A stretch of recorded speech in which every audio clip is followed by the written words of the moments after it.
apa ikut salam? Pertanyaan yang kedua, apakah kesucian mayit itu bisa dibatalkan dipegang oleh ghairu muhrim? Oke.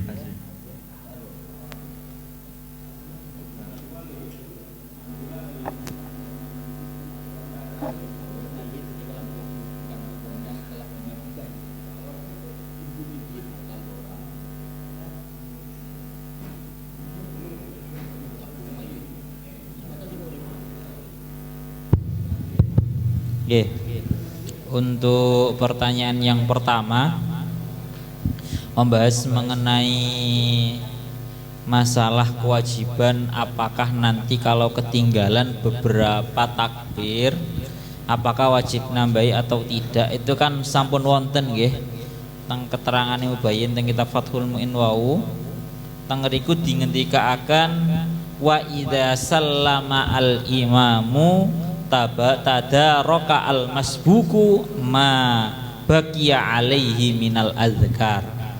Jadi kalau ada seseorang yang melakukan sholat jenazah makmum masbuk, maka kalau sudah selesai imamnya membacakan salamnya, maka dia si makmum masbuk wajib untuk menambahi sesuai jumlah takbir yang dia ketinggalan besertaan dengan wiritan-wiritannya. Jadi semisal tadi mek menangi takbir keempat tok, ya berarti nambahi 1, 2, 3. Intinya sama persis lah kali salat-salat biasa. Jadi 4 takbiran itu hampir setara dengan seolah-olah itu merupakan rokaat. Jadi wajib ya, tetap wajib untuk menambahi. Terus bahas napa malu yang kedua, batal wudunya. Ngoten nggih. Kalau ada jenazah sudah wudu, sudah dimandikan, kemudian tersentuh oleh seseorang lawan jenis yang bukan mahramnya, apakah itu termasuk membatalkan terhadap wudunya? Maka jawabannya sampun bolak-balik dibahas ini. Kalau wudunya si mayit mboten batal karena sudah inqita'ut taklif, taklifnya sudah tidak ada. Beda halnya kalau orang yang masih hidup itu bisa berpotensi membatalkan karena masih ada taklifnya. Terus nggak ada kewajiban bahwa berarti ngulangi malih wudune anune mboten, tidak ada. Terus mboten wonten kewajiban atau kesunahan untuk mengulangi wudunya lagi ketika tersentuh lawan jenis. Sampun nggih, jelas nggih. Iki pertanyaannya wis loro iki berarti. Cara kuota karena mek siji tok iki. Pak Kacong selaku tuan rumah badhe tanglet mboten? Woi. Sawangar Mas ya tuan rumah ya mangga tanglet. Hati-hati Pak Kacong lek tanglet niki ditingali putra putrine jenengan langsung iki.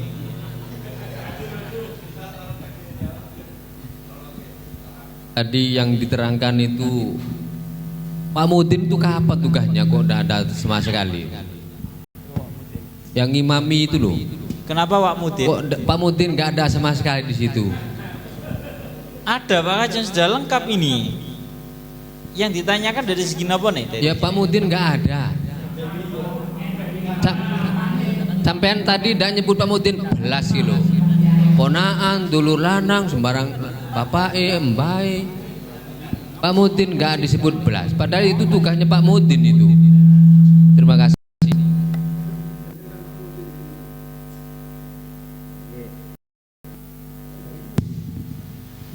Tadi pun bolak-balik diaturakan masalah siapa yang berhak untuk mengimami terhadap si mayit si jenazah, sehingga timbul pertanyaan dari Pak Kacong iki kok gak enek wal mudinu lan wong mudin ya Pak Kacong ya, kudune lak kitabe anak wal mudinu lan mudin termasuk ada orang yang berhak untuk ngimami versinya orang-orang zaman sekarang.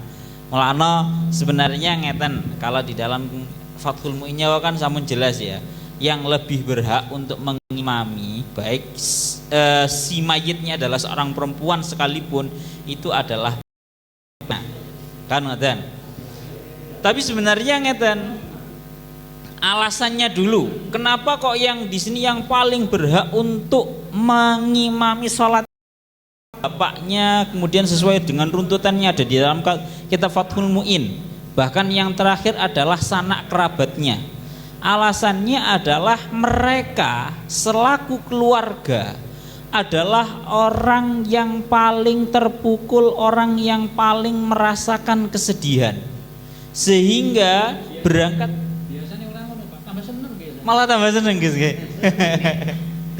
Ini kalau pada normalnya orang-orang terdekat seperti ayah dan seterusnya sampai terakhir adalah para sanak kerabat, itu adalah orang yang syiddatit ta'allum, orang yang merasakan, orang yang sangat terpukul, orang yang sangat bersedih. Sehingga dari perasaan yang sangat sedih ini muncullah doa-doa yang ikhlas, yang dari sini merupakan doa-doa yang makbul daripada doanya orang-orang lain. Pak Mudin apa maneh? Ana bayarane. Iki gak patek ikhlas iki. Iki wani wae, iki awak dhewe suudon gak patek ikhlas iki. Nggih pun bahasane ngoten. Sehingga kalau kita mengikuti alasannya ada di dalam kitab Fathul Mu'innya memang seperti itu. Bahkan kiai pun ini dalam hal ini nyuwun sewu rada minggir dhisik. Niki pun bolak-balik kula sering matur nggih. Kalau kita selaku kok ketepaan awak dhewe kiyaine, kok ketepaan awak dhewe iki mudine, ya nyuwun sewu awak dhewe kudu memposisikan diri pada sesuai dengan yang di dalam kitab Fathul Mu'in. Nyeluk keluargane, ndiki bapake atau kana bapake, ndiki mbae kana ndiki anake. Ayo imamono sampean yang lebih berhak. Ini kalau awak dewi selaku kiai, ini selaku mudine. Ojo wis ngerti kitab Fathul Mu'in gak, aku ae aku dadi mudin kok. Iki aku ora ngimami caire beda, amplope kurang iki kok. Ya aja ngono. Aja ngoten. Tetep kalau sekiranya di pihak keluarga itu tidak mau atau mungkin tidak bisa, barulah nanti ya Pak Mudin, Pak Kiainya yang maju. Begitu juga kalau posisi kita sebagai keluarga, bapak, anak dan seterusnya, sanak kerabat, ya kita maju, harus memberanikan diri. Nyuwun sewu Mas yo ana Pak Mudin, masih ana kiai, maju mboten napa-napa. Nyuwun sewu badhe nderek izin niki keranten keluarga kula sing sedo, kula sing ngimami, keranten dalam hal ini kula kepingin ingkang paling menghormati, secara bahasane ngoten lah. Kita harus bisa memposisikan seperti itu. Tapi ternyata tengriki dingendikaken dalam kitab I'anahnya. Tengriki dalam kitab I'anahnya dingendikaken itu madhabnya Imam Syafi'i yang qadim. Kalau madhabnya Imam Syafi'i yang madhabnya yang jadid ya. Kalau yang qadim fayuqaddamu al-wali summa imamul masjid summal waliyu kasairis sholawat. Kalau dalam madhab qadimnya Imam Syafi'i yang didahulukan adalah seorang pemerintah atau imam masjid. Ya cara saiki ngono ya mudin niku. Gampangane ngomong ya mudine, ya orang yang biasanya ngimami. Kalau kita mengikuti madhab qadim. Sehingga teng mriki dilanjutaken tujuannya nopo? Tengeriki dilanjutkan wa mahallul khilaf idalam yakhsha al fitnata minal wali wa illa kuddima qat'an. Atas tengeriki tinggalkan pihak keluarga itu berhak untuk mengimami kalau sekiranya tidak dikhawatirkan fitnah. Kalau khawatir fitnah, wah iki kok lek pihak keluarga sing maju kok gegeran ambek kiai ini. Kok gegeran karo mudine. Kalau seperti itu sebaiknya mundur mawon. Kersane diimami kali mudine kali kiai ini. Pripun Pak Kajong, sampun jelas ya? Sampun jelas napa sampun siap daharane?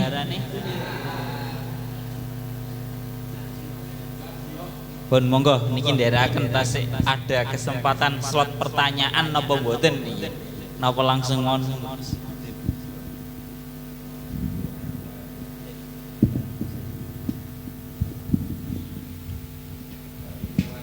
Tuan rumah pun siap dereng?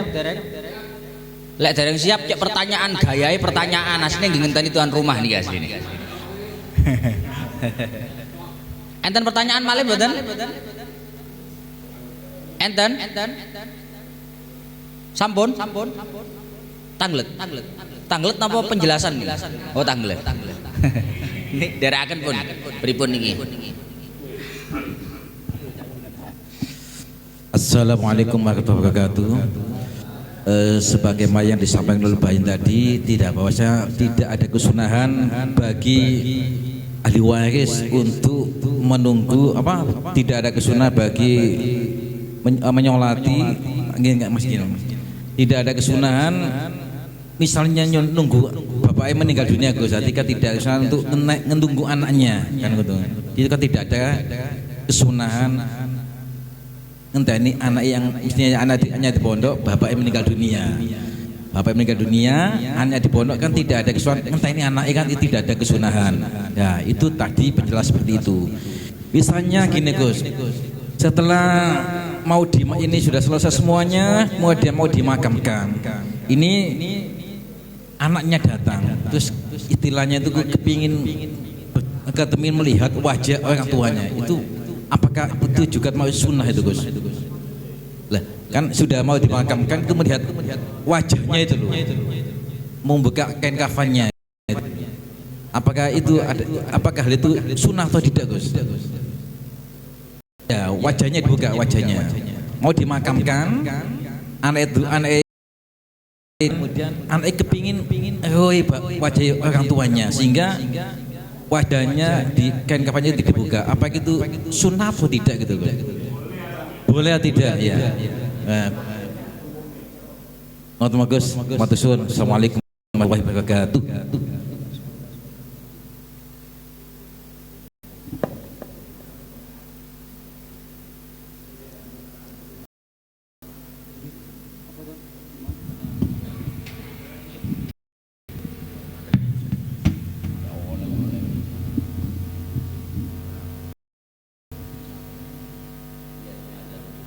Oke.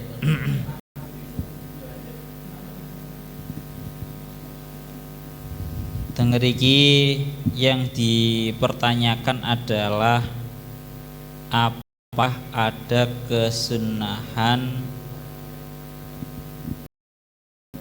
melihat wajahnya ya secara bahasanya awak dhewe nang Indonesia atau nang Jawa niki terkhusus untuk melihat wajahnya jenazah terakhir kalinya, untuk terakhir kalinya ngoten nggih. Cuma pertanyaannya Pak Kacang niki Pak Cacawanep niki rada simpelnya gara-gara iki wis wayahe katene budal nang makom, wis mari disolati, dadak ana keluargane keluargane kepingin delok kira-kira oleh apa enggak. Kalau membahas masalah boleh atau tidaknya ya sekali lagi tetap tidak ada masalah, cuma rodok ngerepoti. Iki wis wayahe budal nang kuburan, wis diangkat, wis dijonjong, dadak kepingin ningali. Kalau membahas masalah seperti itu, masalah bolehnya ya tetap boleh-boleh mawon. Ya cuma nanti bagaimana. Saya rasa nanti kalau membahas masalah melihat wajah untuk terakhir kalinya tidak harus dengan cara memberhentikan kok. Nanti lihat pas waktu di liang lahat kan, di kuburan kan bisa tuh, kan pasti dibuka itu. Jadi jangan ini bahas masalah tidak boleh atau boleh. Yang penting di pembahasannya sekiranya jangan kalau seperti itu tengah-tengah ngangel-ngangel ya, kecuali kalau perempuan rada angel delok nang kuburan niku mungkin nggak bisa. Jadi kalau bahas masalah boleh atau tidaknya ya boleh, cuma ya rada ngerepoti Cacan, rada ngerepoti ngaten lho. Pun ya Cacan nggih. Intinya kalau masalah melihat, mencium untuk terakhir kali itu tidak apa-apa. Tegene Hasyiah Minhajut Thalibin niku dipun dawuhaken wa yajuzu li ahlil mayyiti wa nahwihim takbilu wajhi diperbolehkan bagi keluarganya orang yang mati atau bahkan bukan keluarganya, itu diperbolehkan untuk mencium wajahnya orang yang mati. Mencium kan dibuka juga. Tegene mriki dipun riwayataken rawa Abu Dawud wa ghairuh annahu qabbala Utsman bin Mad'unin ba'da mauti. Wonten riwayat bahwa Kanjeng Nabi niku nalika sedone Utsman bin Mad'un mencium Utsman bin Mad'un. Manten niku wonten malih riwayat warwa Al-Bukhari an Aisyah anna Abu Bakrin qabbala Rasulullah sallallahu alaihi wasallam ba'da mauti. Ketika Kanjeng Nabi sedo, Sayyidina Abu Bakar niku membuka untuk mencium Kanjeng Nabi. Tidak apa-apa, tidak apa-apa nih. Cuman yo lek wonge kuwabe njaluk ngambung ngrepoti niku lho Mas. Tekone keri njaluk ngono-ngono kuwi. Pun lah, lanjut bijing mawon nggih. Niki coba dalu-dalu pembukaan soalnya. Nggih. Terus jawaban terakhir tadi bahwasanya memang diperkenankan untuk kita mencium jenazah, membuka jenazah kalau memang tidak ngerepoti.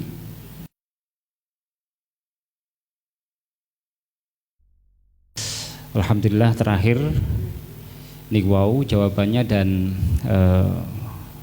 keranten menika adalah masih dalam rangka hari raya, maka kawula ugi mewakili saking bola-bola ingkang wonten ngajeng Mas Faiz kalih Mas Fasil nyuwun agung pun pangapunten dumateng panjenengan sedanten menawi anggenipun kita sedanten natos matur nglampahi napa-napa ingkang boten berkenan wonten manah panjenengan sedanten. Nyuwun agung pun pangapunten dumateng panjenengan sedanten lan matur ngaten terakhir mari terakhir enek super terakhir.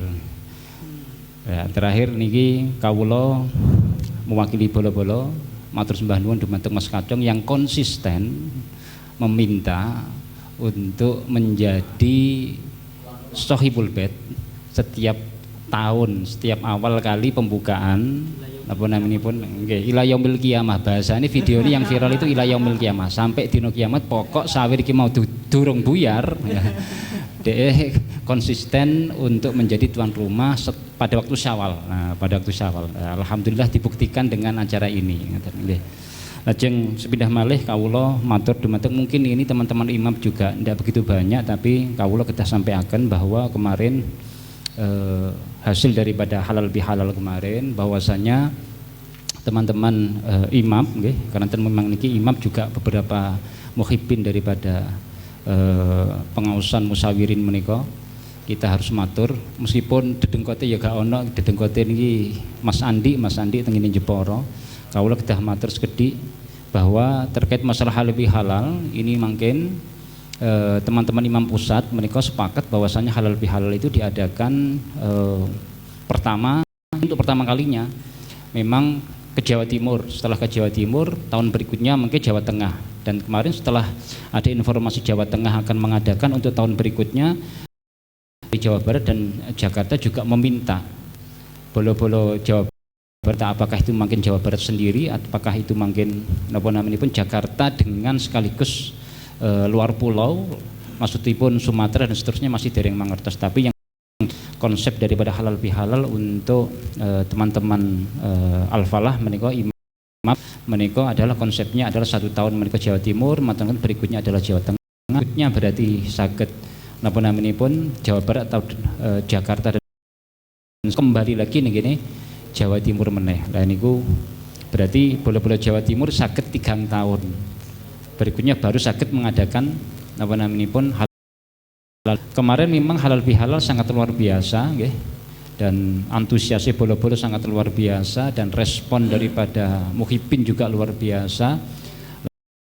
Duriyah saking pelosok nggih luar biasa marem sangat dengan acara yang diadakan oleh teman-teman Jawa Timur, dan alhamdulillah berjalan dengan baik dan di akhir Malang kemarin. Jadi kemarin niku Mojo Sigra niku yang kita laksanakan wonten Mojokerto, lajeng manten-manten Jombang, Gresik, Surabaya, lajeng Sidoarjo, terakhir ndi Lamongan. Nah, manten-manten geser dateng Pasuruan mengko kirang langkung tiang gang 100 kathah nggih Pasuruan tiang gang 100 itu malah mboten wonten muhibine. Bola-bola murni lanang wedok niku antawis kirang langkung gang 100. Matur nuwun geser dateng Jember. Jember, lajeng manten-manten Lumajang, Probolinggo, Situbondo, Bondowoso. Situbondo, Bondowoso niku sedhik. Lah niku banyak muhibine. Kirang langkung antawis lek menawi alumni di total menika antawis ingkang hadir kirang langkung 170 ngantos 200. Tapi muhibinnya banyak karena memang menempat pada satu ma'had dari alumni. Manten-manten geser dateng Banyuwangi. Banyuwangi niki luar biasa. Kau wadah tapi muhibine nggih lumayan kathah. Bola-bola kompak, bola-bola Banyuwangi kompak sangat keranten memang napa namine bola-bola Banyuwangi ingkang senior-seniornya itu memang luar biasa, anggene ngrangkul niku memang luar biasa tenggene bola-bola imap. Dados ingkang hadir kathah lajeng matur-matur konsepnya yang di Banyuwangi berbeda dengan daerah-daerah yang lain. Dados wingi niku wonten cerita ingkang menarik panjenengan saged mirsani wonten YouTube nggih. Dados wonten Banyuwangi niku pertama pada waktu acara halal bihalal itu pada waktu MC memegang napa namine mic pada waktu pertama kali kira-kira mungkin 10 menit atau mungkin 5 menit maten-maten keranten dikira MC-ne kirang begitu hidup akhirnya dipun saut kalih Gus Meki. Gus Meki niku besan saking Ploso juga nggih. Dados pun saut lajeng matur-matur teng mriku niku matur Gus Meki. Lah niki lek Banyuwangi mboten sami kalih lintu-lintune. Banyuwangi kedah benten. Lah niki lek lintu-lintune ingkang dawuh namung kalih. Lah niki sedanten Banyuwangi kedah paring dawuh. Sitok-sitok 10 menit kok kabeh kon dawuh kabeh. Dados Gus Sidni nggih. Aslinipun kan Gus Sidni ingkang dawuh. Gus Sidni nggih ken dawuh, lajeng matur-matur Gus Fahim ken dawuh, lajeng Gus Kausar nggih mestine mboten dawuh kapurih dawuh. Lajeng matur-matur sebenarnya neng list niku dipun kersakne dawuh mboten kersa. Lah niku mengke panjenengan saged pirsani niku sawae niku tengene Banyuwangi. Terakhir tengene Malang. Malang pun juga banyak teman-teman ternyata memang Malang itu memang basis alumninya memang kuat. Keranten memang ada satu ingkang nguwati wonten Malang menika adalah Gus Munim. Lah Gus Munim niku menawi wonten lare-lare wonten acara ngaten menawi lare-lare urunan ngaten kirang sing nambeli Gus Munim. Dan salah satu kabupaten kota ingkang winginanipun nyumbang untuk pembangunan untuk pembelian apa namanya pembelian tanah itu yang salah satu yang terbanyak adalah Malang. Ya karena di boreki karo Gus Munim 50 Pak niku. Ngoten. Dados kawula badhe matur terkait masalah niku. Nggih, sepindah malih kawula ingkang wonten ngajeng menika Mas Faiz, Mas Fasil nyuwun ngapunten dumateng panjenengan sedanten. Bapak menawi wonten lepat-lepatipun anggen kawula matur tumindak selama ini wonten menika Syawal lan mugi-mugi anggenipun musyawarah kita estu saged istiqomah nggih, saged istiqomah saged lancar ngantos seperti yang didhawuhkan oleh Gus Kacong ngantos yaumil akhir sampai yaumil kiamah ngoten nggih. Amin. Ya Bu. Al-Fatihah. Bismillahirrahmanirrahim. Iya kana amdi akan nasta'in siratal mustaqim siratal ladzina an'amta 'alaihim wa 'alal dhalin. Subhanakallahumma wa bihamdika asyhadu an la ilaha illa anta astaghfiruka wa atubu ilaik. Assalamualaikum warahmatullahi wabarakatuh.